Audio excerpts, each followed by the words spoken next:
Imagine touching down at an airport, passport in hand, ready for that business trip, the one you've done a dozen times before. But this time, something's different. This time, you're told the country you're from. Well, it doesn't exist. Yeah, it's like something out of the Twilight Zone, right? Exactly.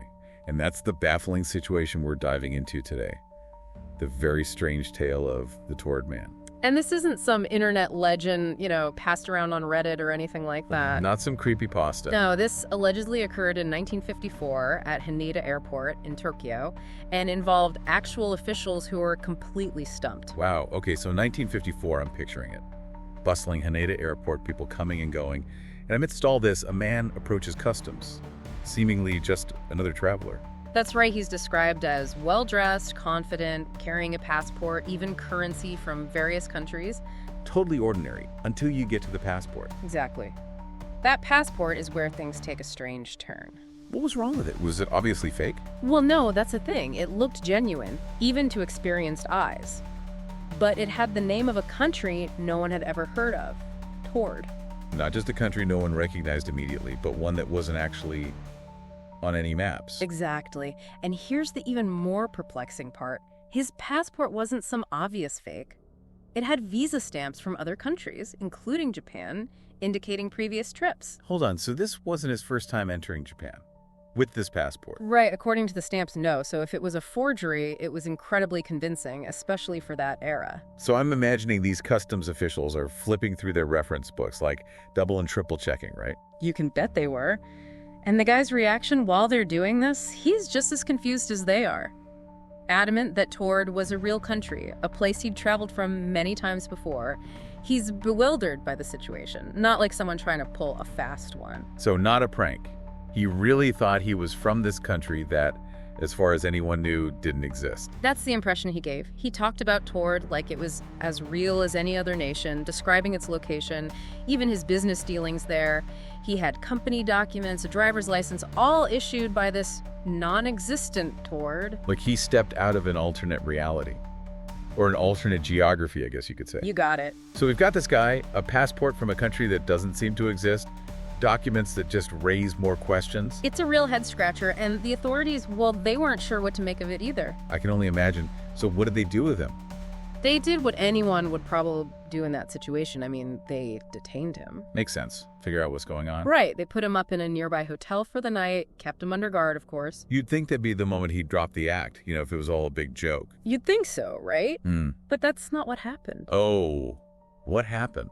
This is where the Taured Man story, it goes from strange to truly bizarre. Okay, I'm intrigued. The next morning, guards go to check on him, and, well, the room is empty. He escaped. Okay, now I am picturing some kind of spy movie, secret agent disappearing act. I know, it sounds like a scene from a film, but the thing is, there was no sign of forced entry at all. What do you mean? No broken windows, no hidden passages, nothing like that. But the room was guarded, right? Heavily guarded and on a high floor, remember? There was simply no way he could have just walked out. Okay, so if he didn't escape in the, traditional sense, then what? He just vanished. That's the million-dollar question, isn't it?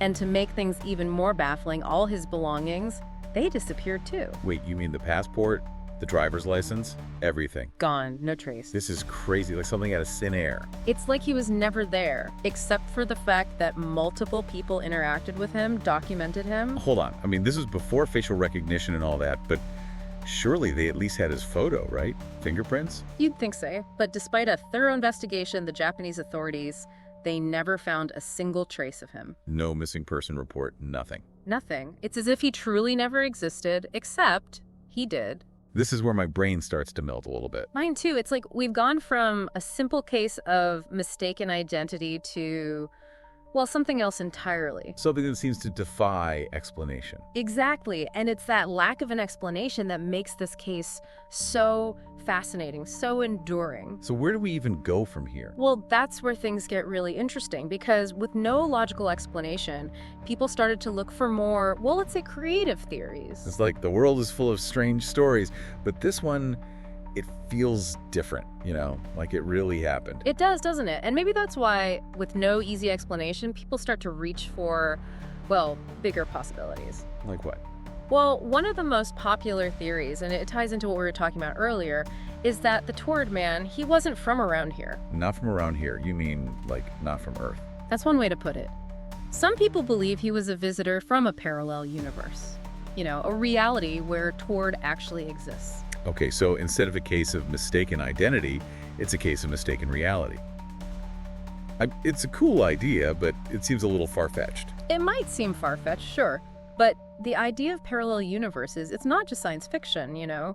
It's rooted in theoretical physics. There are interpretations of quantum mechanics suggesting that every outcome, every choice, could split off, create a new universe. Okay, now my head is spinning a little bit trying to picture all those possibilities.